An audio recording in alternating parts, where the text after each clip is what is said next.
Ladies and gentlemen, boys and girls, it's Diego with my beautiful wife, Karina from Venezuela. Beautiful Venezuela. We went through the K1 visa process just like you guys, and now we are waiting for Karina's green card. It took 22 months to go from NOA1 to a visa in her Venezuelan passport, and we went to the K1 visa interview. Well, Karina did at the U.S. Embassy in Bogota, Colombia. She was a resident of Colombia for almost 6 years. And we dated for 3 years, got married on the beach on January 14th, 2024, here in beautiful Florida. And it's about 75 degrees, 74 degrees, and cloudy. And tomorrow there's a big thunderstorm going to roll through here. So I'm getting text messages that there's a big storm going to hit the neighborhood tomorrow. But that's normal for Florida. It's always hot and clammy or cold and drizzly. It all depends on the time of the year. So it's unusual to get a big storm this time of the year, but there you go. Now, when we got married on the beach in Florida, we took lots and lots and lots of wedding pictures. Okay. And then we had a reception at a Mexican restaurant, and we took lots of pictures with everybody at the restaurant. And we included all these pictures in Karina's green card application. So that's what we're just waiting on now is the green card application. And it shouldn't take long, maybe 4 or 5 months, but it is what it is. It's a process. And Priyanka is in the house online. Priyanka, hi Diego and Karina. Good afternoon. Buenas tardes. Good afternoon. Karina is Priyanka. She's in Alabama. And she's waiting for her green card just like you're waiting for your green card. Now, when you submit your green card application, if you submit a very strong green card package, very strong with lots of pictures and lots of evidence, and your beneficiary's name, your new wife or husband is on all the documents, on the card title, on the bills for the house. If you get all that collected and get it done in a month or 4 or 5 weeks, and you submit a good green card application, there's a good chance you won't have to go to any more scary visa interviews. David B. Scary visa interviews next week in Ciudad Juarez. That's in Mexico, ladies and gentlemen, up there on the border with the United States. So thanks again for everything, Diego and Karina. David B., not a problem. We look forward to seeing your beneficiary get her K1 visa approved, and then you can get your life started here in the United States. It's a slow process. It's a long process. It's tedious. It's stressful. We know that. So we put the channel together to help you. So you don't have to stress it so much, and don't be paying those immigration attorneys thousands and thousands and thousands of dollars. Don't do it. The paperwork's not that hard. Okay. Now, I'm not an immigration attorney. I don't give you any legal advice. I don't work for the government. I don't work for USCIS, but I can help you get through this K1 visa process for free. I can help you apply for your green card for free. I can help you get your tourist visa for free, your spousal visa for free. Save the money. Use the money for your family, not for immigration attorneys. The paperwork's not that hard. If you have a question on how to fill out a form I-129F, let me know. I'll answer for you the question right here. If you have a question on what paperwork is required for a green card application, mandatory paperwork, I will tell you right here for free. Okay, now, if you want to come to the United States as a tourist, as a B2 tourist to meet your sponsor, you can do that, but you got to make sure you have a strong ties in your home country. You got to have a lot of money in your bank. You got to have real estate probably in your name or with your family name, and strong ties in your family. Because getting a tourist visa to come to the USA is pretty difficult. Okay, it's pretty difficult. If you need help with a spousal visa, CR1, IR1, let me know. There's a big difference between processing a K1 visa and a spousal visa. Big difference between the two of them. Okay. With the K1 visa, the MVC, all they do is assign case numbers and mail your package off to the embassy. With a spousal visa, the MVC takes control of your package at the MVC level and makes you upload documents to the SEAC and then they schedule the visa interview for you at your embassy, wherever that is. Now, right now, the U.S. Embassy in Ghana, in Africa, is pretty slow. They got a lot of applicants, but the process is not is getting slow. Okay, so if you have a beneficiary in Ghana, be patient. Priyanka, waiting for work authorization to be approved for now. Yeah, that's Karina saying she's waiting for her work authorization to get approved. And then when she gets that, then we'll just wait for the green card. You know, it's just step by step. But if you are applying for a green card now in April of 2024, you have to pay for the green card, you have to pay for the biometrics, you have to pay for the work permit. And if you want advanced parole, you got to pay for advanced parole. And that's over $600 just for that, you know. So it's getting expensive. It's getting more costly to apply for a K1 visa and or a green card. Now, advanced parole is a document that you use just to travel on while you wait for your green card. Priyanka said the visa charges went up enormously. Yeah, they did. We are paying for the asylum seekers. You know, we got people seeking asylum in America, and they pretty much get everything done for free. And who pays for the free stuff? We do. We, as Americans, sponsors who are sponsoring our beautiful brides-to-be and husbands-to-be, we're paying for these asylum seekers their paperwork through massive increases in the visa fees at USCIS. Nothing is free in America. Nothing's free. Well, unless you're an asylum seeker, then you get everything for free, pretty much. And that's not good for us folks, right? Hey, Francois Livingston. Good afternoon, Diego and Karina. Well, this is a surprise. Well, surprise live streams, that's why it's called a surprise live stream. Because we just jump on the computer and we open up this YouTube channel and we start talking and answering all your questions by surprise. Now, normally I do the live stream Mondays, Wednesdays, and Saturdays at 6 p.m. Central Time. But today I said, come on, let's jump on the computer and let's continue where we left off with a lot of questions from the other day, which is good, right? You know, Priyanka, my parents couldn't attend our wedding because their B1 visa got denied back in November 2023. Yeah, it's very hard to get a tourist visa to enter the United States of America. It's very hard. I mean, whether you're from India, Philippines, Indonesia, Singapore, Africa, you know, it's difficult to get even Colombia. It's like a 2-year wait just to go in front of a consul officer just to be told, I'm sorry, we can't approve your tourist visa, you know. But if you are an asylum seeker, you can just jump on a plane and Biden will pay your ticket and give you all this free stuff. Here, free stuff. And in New York, they're giving you credit cards. If you are an illegal immigrant in New York, you're getting a credit card with money on it. You can go buy food. You know, military veterans don't get treated that good. But hey, you know, New York's doing what New York does best. They're socialists. Well, the government, not the people. The government's crazy. But that's just my opinion. But anyway, it is what it is. That's why I don't live in New York and I don't live in California. I've been to New York. New York's a beautiful place to go for a vacation. I recommend a vacation to New York City. I recommend a vacation to parts of California, but I don't recommend living there. You know, don't live there. Priyanka, my father-in-law is a veteran too. Well, that's great.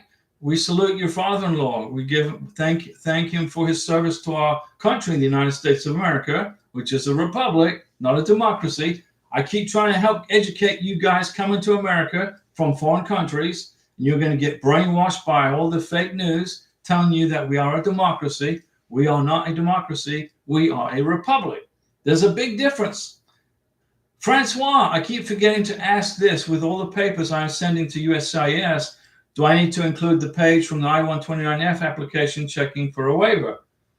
Do I need to include the page from the I-129F application checking for a waiver? No, you already passed that stage. Immigration's already asked you to provide the information in a letter form for the waiver. Immigration, USCIS is going to handle that for you already. They've already handled it. You know, they've already said you need a waiver. So that's why you got the RFE. All you got to do is respond to the RFE. You don't have to send anything back to immigration on the I-129F. I know what's in your mind there, Francois. I know what you're thinking, and you're highly intelligent, and it's a very good thing that you're thinking that, but you don't need it. Immigration's already said you need a waiver, so they check the box for you. Francois, I'm just scared stiff, so I ask lots of questions. Sorry, and thank you for your replies. Francois, we're going to get you through this K1 visa process. We're going to help you get your NOA2 letter, get it approved, so you can get to the MVC stage, and then you can go to the embassy stage and get your future husband in New York, upstate New York. Hopefully it's not snowing. Okay, hopefully the weather's good. You'll get him here for nice weather, nice warm weather. But in the wintertime, the weather in New York gets pretty cold, and it gets lots of snow. So, and there's lots of taxes. So once you get married, Francois, we're gonna stay on the channel. I'll help you with the green card part, and then we're gonna get you to move out of New York into a free state like Florida or Texas or Nevada, somewhere like that, where you don't get ripped off by the government in taxes. Francois, it's not snowing. 70 degrees. Very good. That's good. It's pretty much mucho calor in Nueva York. Oy, nice weather. That's great. You know, I can't stand snow. You know, I look at it online. I'll Google snow, but I don't like snow. I can't drive in snow. You know, I'm cold. I got to wear 3 jackets. Francois, in due time, I would love to move. Yeah. First you got to get the NOA2, then the visa, get him in America, get married, get the green card. When he has his green card, his 2-year probationary green card, then get the heck out of New York. Priyanka, my husband is a U.S. citizen. He is having work in the United Kingdom for 6 days. Can he go and come back? If your husband is a U.S. citizen and he has to go work in England for 6 days, he can go and work in England for 6 days. And ask him to eat lots of fish and chips for me, because I love fish and chips. And I like Jaffa cakes. So when he goes to England for the 6 days, have him eat fish and chips and a box of Jaffa cakes. And with the fish and chips, don't forget the pickled onions. And lots of salt and vinegar on the cod and the chips. They're good. Yes, Priyanka, he can go to England for 6 days and work while he's waiting for your green card. You just got to make sure you know the neighborhood. Make sure you know how to get around. Priyanka, sure, Diego, I will tell him. No worries. No problem. Francois, my fingers are sore from writing. Case number, my name, his name, and what type of petition it is on every single lovely page. Life in the fast lane of immigration. But Francois, here's the thing. When you get your NOA2 letter, you're going to forget all about the pain in your fingers. When he gets to the visa interview and he gets his visa approved, then you're not going to worry about it. Then you're going to go, he's going to get on a plane, fly to America, and you guys are going to get married in New York. And everything's going to be good. And then you're going to get lots and lots of copies of your marriage certificate, because when you move to Florida or Texas or Nevada or North Carolina, wherever once you get the heck out of there, you make sure you have lots of copies of your marriage certificate, your divorce decrees, and all that. Priyanka, I'm currently waiting for my eyesight glasses so I can go for driving lessons. Yeah, that's good. Very good, Priyanka. Learn how to drive a car. Karina's she's way ahead already on learning to drive a car. I would trust her right now to go drive. I'd throw her the car keys. I would trust her to go drive to Pensacola without a problem. But she can't right now because she's waiting on her green card, and we got to have a green card before we can get her driver's license. But she knows how to drive pretty good. She's learned a lot in the last 2 months. In 2 months. 2 meses or 3 meses? It's 2 months. In 2 months, she's come a long way, guys, in learning how to drive a car. I totally have confidence in her. And Priyanka, you will do the same. but you got to have good eyeglasses. Adriana Sarango Nunez. Hi, Diego and Karina. I just saw your RFE video. I got one on March 5th to 2024, and they asked for additional information regarding our February 2022 meeting, since we only met once before applying to K1 visa. That's what happens, Adriana, but you got the information to them. Francois. Look at that super chat from Francois. Okay, Francois.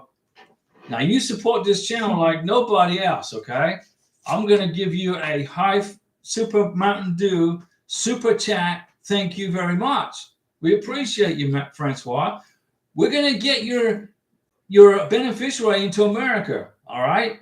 Just keep doing what you're doing. Two. Look, Francois, come on, calm down. Double Mountain Dew salute for Francois for the two back-to-back super chats. That means that Karina gets to eat at Hardee's again next week. Next week.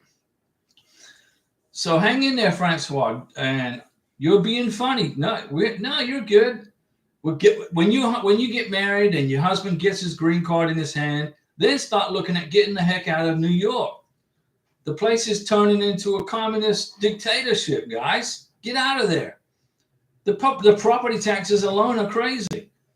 You know, that's my opinion. If you like New York, then that's fine. I mean, go for it. If you like giving half your money to the government or thereabouts in taxes, go for it. Adriana, hang in there. Should I attach additional evidence of our September 2023 trip or July 2024 upcoming? Yes. They didn't ask for it, but include that. Adriana, yes. You must include that. Please include that. Okay? That will definitely strengthen your K1 visa package. Because then immigration's they're going to go, okay, Adriana, yeah, your relationship is real. You wanted to file the K1 visa early because of the time it takes. Because it takes such a long time to do this, you filed the K1 visa early, and then you got additional meetings. So you got September 2023 and then July of 2024. Include that in your RFE, okay? And write a letter of affidavit in your RFE. Include a letter that says you are looking forward to your trip in July of 2024. We got plans to go here, and here. We're going to go visit family. We're going to do this. We're going to do that.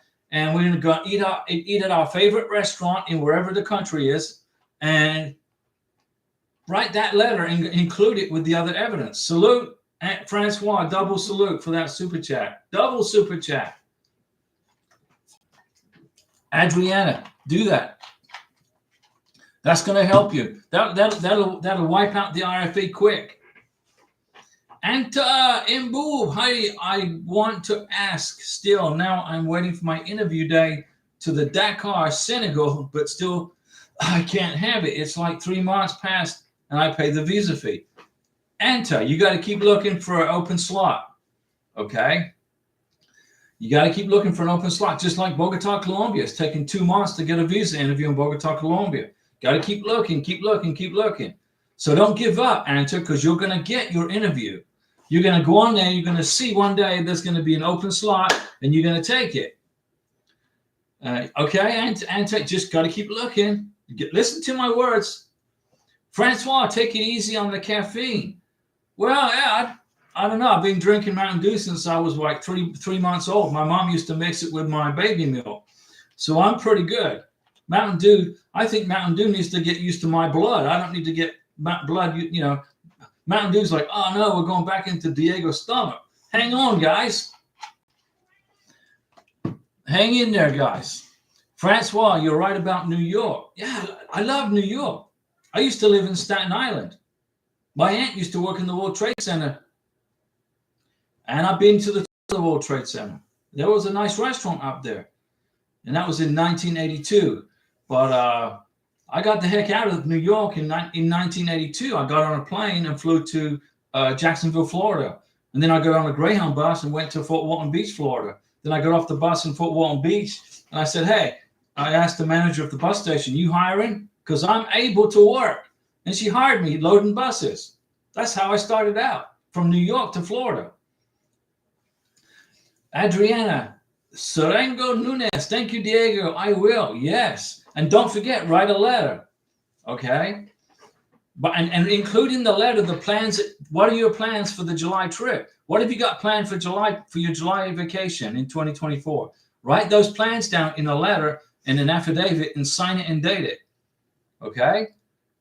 And have some evidence of your trip for July of 2024. You must have a receipt from a credit card or something showing that you bought plane tickets. Las Barreras, hello Diego. For the I-485, I send just a copy for marriage certificate or the original. No, you send an original certified copy, not a copy of the original. So when you got married, okay, in the United States, when Karina filed for her green card, I went to the office and got a certified copy of our marriage certificate. I got 3 of them. I'm going to probably need to get 1 more.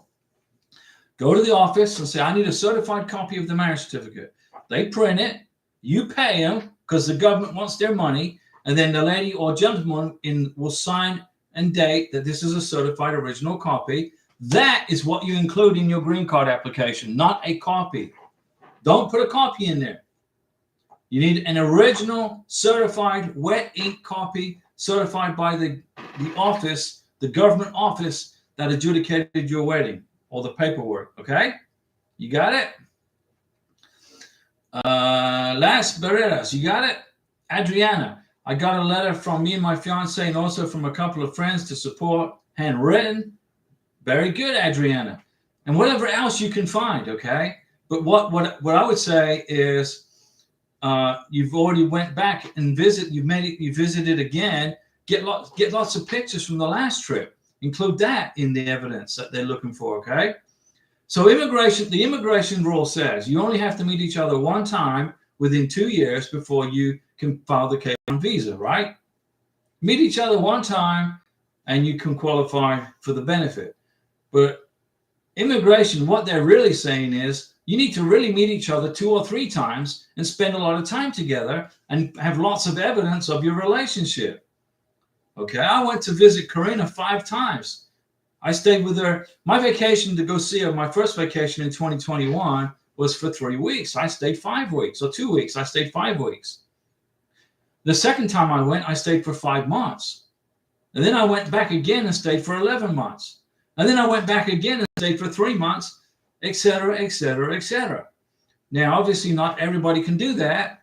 I'm lucky enough to be able to do that. But if you can't do that, at least try to make 2 or 3 trips to see your beneficiary before you file your K-1 visa. At least 2 to 3 trips, and include all the plane tickets in your K-1 visa application.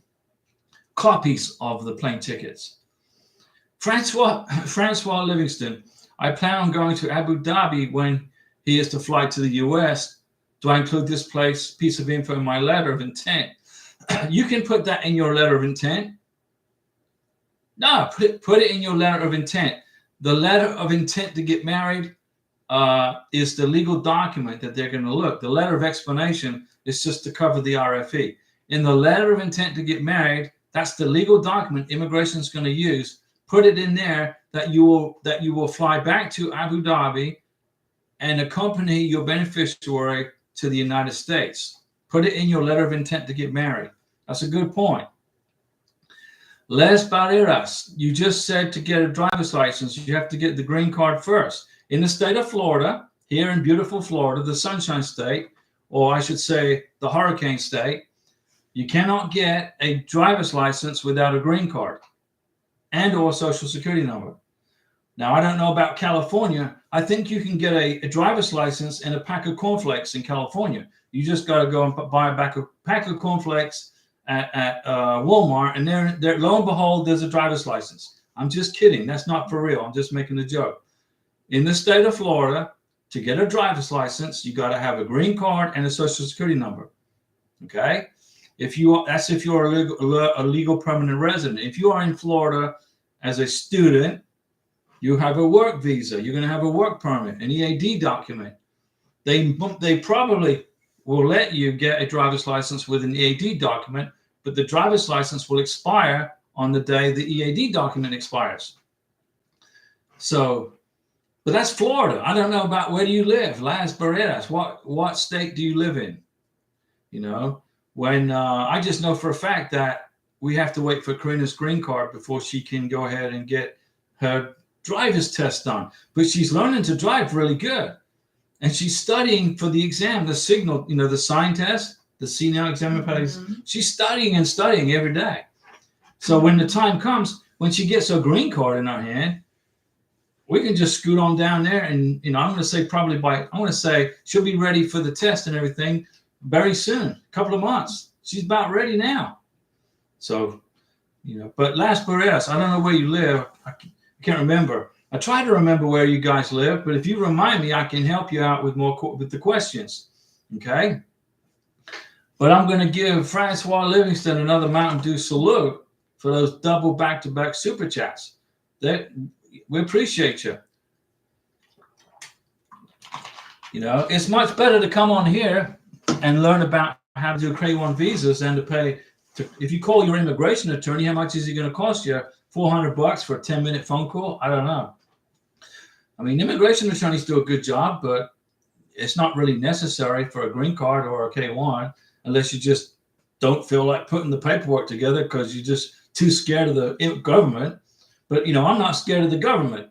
You know, the government works for me. I don't work for them. They work for me. So I ain't scared of them. So I don't need an immigration attorney. I'm not scared of Homeland Security. Just don't break the law. Don't break the rules. Follow the laws of our country, and you're good to go. But you mustn't forget that the U.S. government works for Americans. We don't work for them. Francois, well, I appreciate yours and Karina's time and guidance. Well, that's why we're here. You know, I've seen people pay $6,000 for an immigration attorney in California. You're in California. I don't know about California. I don't know. Call the DMV and ask them. I mean, I don't know. In California, it's pretty easy, I think, to get a driver's license. I don't know. Just give the DMV a call and ask them. But here in Florida, they're very strict. Okay? If you don't have a legal right to be in Florida, you ain't getting nothing. You can't get a job. You can't get a driver's license. And if you are an illegal immigrant in Florida and you are sitting in a car with somebody who's giving you a ride, the person who's giving you a ride can get in trouble if the police pull you over because you're transporting an illegal immigrant. I don't know. It's Florida. It is what it is. And Francois, we're going to get you through this process, okay? Don't sweat it. Get all that paperwork together and get it back to USCIS so they can process your case. And same thing for Adriana. Adriana, get all that paperwork together for your RFE, all that evidence, your trip that you just took in September, your upcoming trip in July. Get all the documentation and lots of pictures and lots of evidence from your September 2023 trip.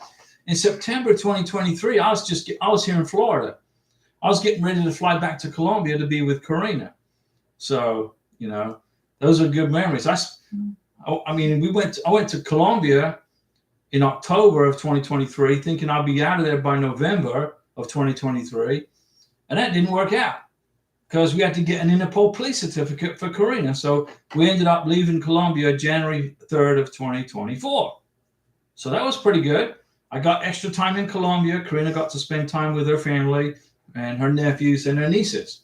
And we miss our little nephews and our nieces, baby Paula, Aja, and Michael, and Iran, and total. We miss our family. And Karina's family spread out. They're in Venezuela, they're in Colombia, they're in Uruguay, in Brazil, all over South America. And when Karina becomes a U.S. citizen, which she's going to be in 3 years from the date of her issue date on her green card, okay, we're going to get her learning English and get her ready for U.S. citizenship. And then we'll get her a U.S. passport. And then we don't have to worry about immigration paperwork anymore. You know, she's going to assimilate, become American. And she's doing a great job already. You know, she's got a Hard Rock Cafe bull cap from New Orleans. I mean, she got a bowl cap in New Orleans. She went into the Hard Rock Cafe and she bought herself a bowl cap. This is Hard Rock Cafe New Orleans. When we were in Bogota, Colombia, we ate at the Hard Rock Cafe in Bogota, Colombia. And I got her a jacket. Was it a jacket? A sweater. Camisa, sweater. Mm-hmm. So now we're going to plan a trip to Las Vegas. I'll get her some stuff from the Hard Rock Cafe in Las Vegas. But that's going to be in August. We're not going to fly there until Karina has her green card. You know, she's going to get to show her green card at the airport. Listen to me. And then we're going to fly to Las Vegas. It's going to be great. Yeah, it's the K1 visa process is taking from NOA 1 to NOA 2. It's only taken 5 to 6 months now. So from NOA 1 to NOA 2, it's a 6-month turnaround. It's pretty quick. And then you got to go from the NOA 2 letter to the National Visa Center welcome letter, the K1 FTP letter. That's 2 to 3 months. And then you got to wait for the embassy to get on busy so that you can schedule the visa interview and pay the visa fee and schedule the biometrics. The countries that are being slow right now is Ghana and Africa. Okay? That's the only country I can see that's really slow. 6 months. It's a 6-month wait time just to get a freaking appointment. And that's crazy. I mean, seriously. I don't know what's going on there, but, you know, that's the way it is. So if you have questions, if you want to learn how to file a green card application, ask me how. What forms are required? I've made so many videos, guys, on how to put this K1 visa package together, on how to enter the United States with your beneficiary. Here's a question I get a lot. Like Francois, she's going to accompany her future husband to the United States from Abu Dhabi. She can bring her beneficiary through the U.S. citizenship line. Okay, when the plane lands, excuse me, I don't know where you're going to fly to. JFK, I don't know, Francois. You're probably going to fly into John F. Kennedy International Airport, but what it says over here is green card holders, and over here is U.S. citizens. Well, if you are a K1 visa applicant and you just got a K1 visa approved, your sponsor can walk you through the U.S. citizenship line. Okay, that's part of the deal. Don't split up. Don't have your beneficiary go to the green card line and you go to the U.S. citizenship line, Mr. Sponsor, Miss Sponsor. Take your beneficiary by the hand and walk her through the U.S. citizenship line with you. Also, make sure you allow plenty of time for connecting flights. If you're landing at JFK, okay, and then you have a connecting flight to Memphis, Tennessee, make sure you got a 7 or 8 hour layover at JFK so you got time to process through immigration. You could be sitting in an immigration line for 2 hours.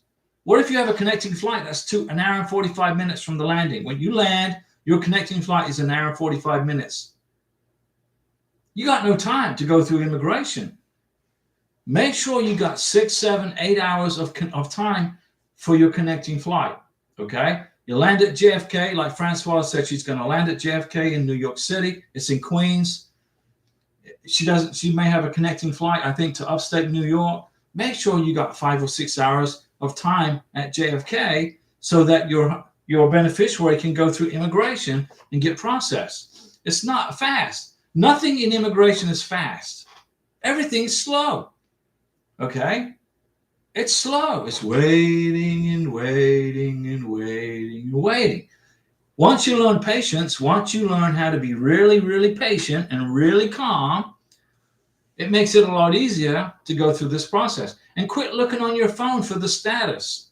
Okay? You're looking every day. You're punching in your receipt number on your cell phone. What's the status? What's the status? Stop doing that. Check once a week. Check twice a month, you know. If you check every day, you're going to get a headache. And you're going to get sick and stressed out. So don't do that. Try to relax. You qualify for the K1 visa. You qualify for the benefit. Immigration hasn't forgotten about you, even though you think they have forgotten about you. And don't worry also if other K1 visas are getting adjudicated first before yours, even though yours was first. There's no set order. You know, you see these range numbers and whatever. Just disregard all that. I think I hear Tokyo, the cat, our Colombian cat, Tokyo, is crying at the door like a little baby. He wants to come in and join the conversation. Francois Livingston, I learned the hard way going to Abu Dhabi, where I only had 1 hour layover, and JFK is a zoo. That's right. I missed my flight and waited another 9 hours until the next flight. And it probably cost you more money. You probably had to pay because you missed your flight. The airlines are very not forgiving. They probably made you pay extra money for the new flight. Okay, I think so. Just my opinion. When I flew from John F. Kennedy Airport, JFK, I flew to Florida. It was a zoo then. It was back in 1982. I mean, the lines are horrendous, but it was snowing. In JFK, it was snowing. It was cold. I didn't even know if the plane was going to take off, but I didn't care. I'm getting out of New York. Taxes are too high. Rent's too high. The price of food is too high. Everything is crazy prices, and the government is a joke. So I moved to Florida, and I became a permanent resident of Florida in 1982. And my taxes have been low, and I've been a free person, and I haven't had to put up with much. The only thing I don't like about Florida are the toll roads. The toll roads. That's what I don't like about Florida. The only other country with the same number of toll roads as Florida is communist China. So I've learned how to drive around Florida without paying tolls. I just go around the back streets. Las Barreras. We're just waiting for the medical exam to send the adjustment package. Good job, Laz. You repeated the medical exam in the United States. I'm proud of you. Lots of people are sending in their green card applications without 693s saying, well, I got my medical exam in Bogota, Colombia 3 months ago, so I'm not going to need another medical exam for the green card. Big X. You gotta do it. You guys do as you want, okay? But if you listen to me, I'm saving you a bunch of headaches. When you get to America, repeat the medical exam, get a brand new 693, get your vaccination documents recertified by a civil surgeon, authorized by the State Department in your city where you live in America. Include that medical exam in your green card application. Then you'll avoid an RFE. It's going to save you 3, 4, 5 months on your green card processing. Francois Livingston, I had to pay $300 extra to make the next flight. That's what I'm telling you. The airlines, they love making money, guys. That's a capitalist country. And they made an extra $300 from Francois. Unfortunately for Francois. But she made it to Abu Dhabi.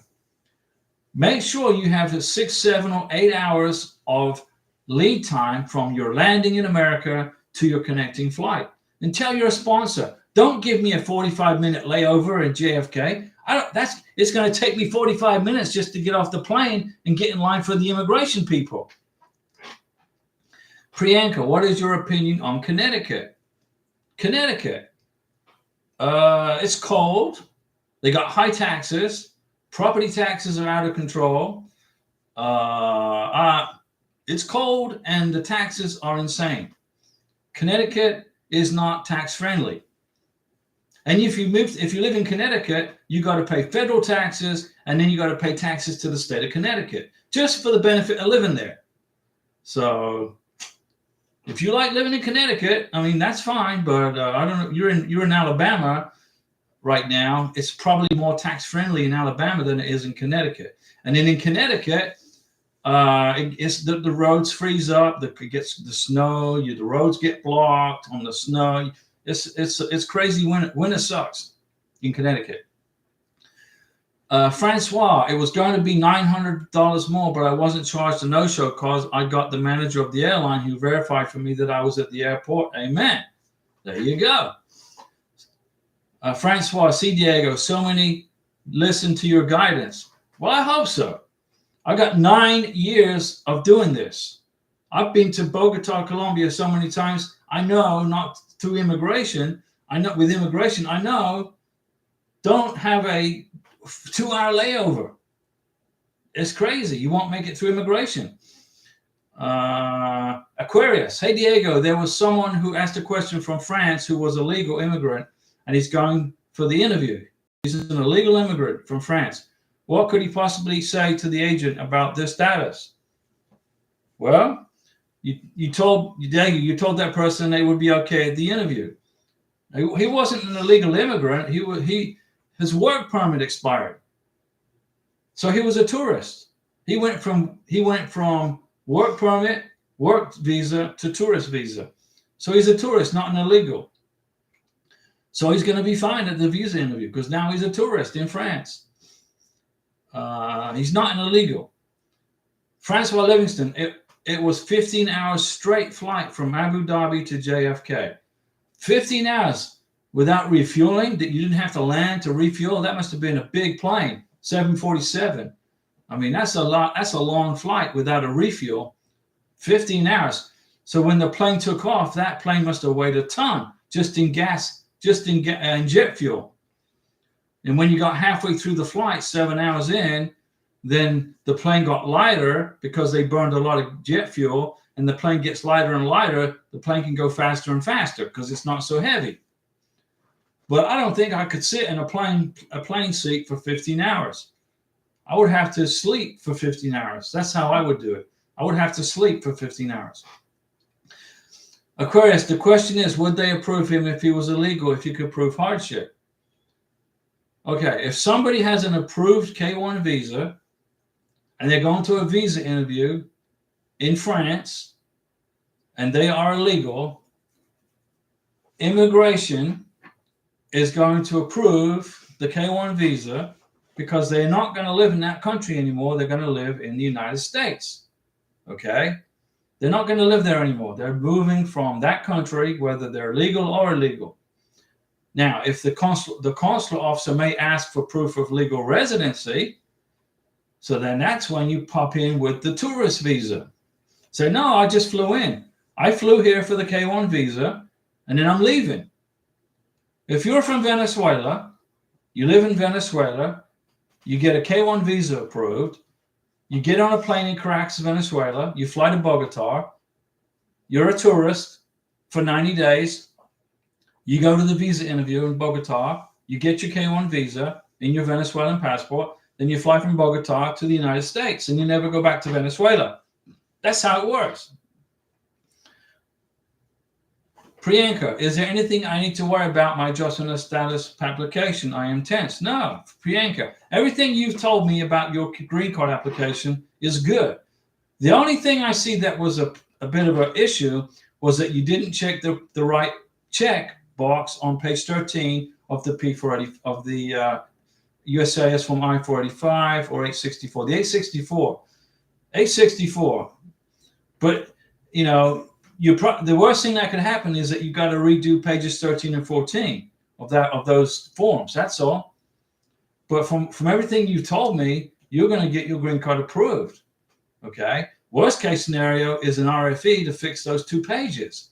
If immigration has the time to stop what they're doing and have you fill out those 2 pages and resubmit it to immigration. So I think, no, you're fine, Priyanka. I don't see any issues with you at all. The I-485 requires a check. You must check that you are subject to the public charge rule. And then you got to fill out, that's on page 13. And then on page 14, you fill out the public charge information. If you say you're not subject to the public charge rule, that's an error because you are subject to the public charge. Everybody on a K1 visa is subject to the public charge rule on page 13 of the I-485. Okay, everybody. The only people that are not subject to the public charge rule are people seeking asylum. You know, if you are seeking asylum in this country, then we taxpayers are going to pay your way. We're going to feed you, house you, and give you a stipend. Okay? And then that means you check box, no, I'm not subject to public charge, because we taxpayers are going to cover you because you're an asylum seeker. But if you come to the United States on a K1 visa, you are subject to the public charge rule, and you must say you are on page 13. You must check yes, you are subject to the public charge rule. You must say yes. and then you just fill out the paperwork on page 13 and 14. If you make a mistake and check no by accident, like, okay, if that happens, immigration will look at your visa, your green card application very carefully, and they're going to say, well, your husband makes a ton of money, you got your own house, you're on his bank account, you're on his insurance, you did all the things that were supposed to be done the right way. The only mistake you made was you put no for public charge when it should have been yes. They will do one of two things. They'll either just write it off and issue you the green card, or they will send you an RFE and say, please correct pages 13 and 14. That's what the worst thing is going to happen. But you're not going to get disapproved on your green card for making that mistake. Okay? It's just an administrative error on your part. And it's easy to fix. So don't worry about it. It's an easy fix. Okay? What you need to be focusing on is getting your glasses so you can learn to drive a car. Wait for your green card. If you live in Alabama, I believe you've got to have a green card and a social security number to get a driver's license. Plus, you got to be able to see. So get your eyeglasses, and then you're good. Get the sign test out of the way. Start studying, Priyanka, for your sign test. Learn what the signs are for the highways. They're all the same all over America, okay? Learn the road signs, take the test, and then get ready for you, and then learn how to drive a car. And then learn how to drive a truck, and maybe a motorcycle, and maybe a helicopter. No, don't do that. I'm just kidding. Although Karina and I, we went out to the airport yesterday, and she was checking airplanes out. She liked looking at the airplanes. Priyanka, thank you, Diego and Karina. You're welcome. No problem. Okay, guys, I've been talking for what? Almost an hour. Oh, close to an hour. I just did a surprise live stream. I wanted to finish up some questions from yesterday, and we'll be back tomorrow for a long live stream starting at 6 p.m. Central Time, Wednesday, April 10th, 2024. That's tomorrow. So we'll see you guys tomorrow, and hang in there. Be patient during the process. We'll continue the conversation from where we left off. Priyanka, yes, Diego, I'm working on that. Yeah, study the road signs. Learn what what all the road signs are, what the double yellow lines mean in the center of the road. What the single lines are, the white lines. Just learn everything. Start getting ready for your test. Priyanka gets the last word, and and Adriana, thank you. We will see you guys. We'll swing back by tomorrow, 6 p.m. Today was a surprise, and we're glad we got to answer a bunch of questions. See you guys tomorrow.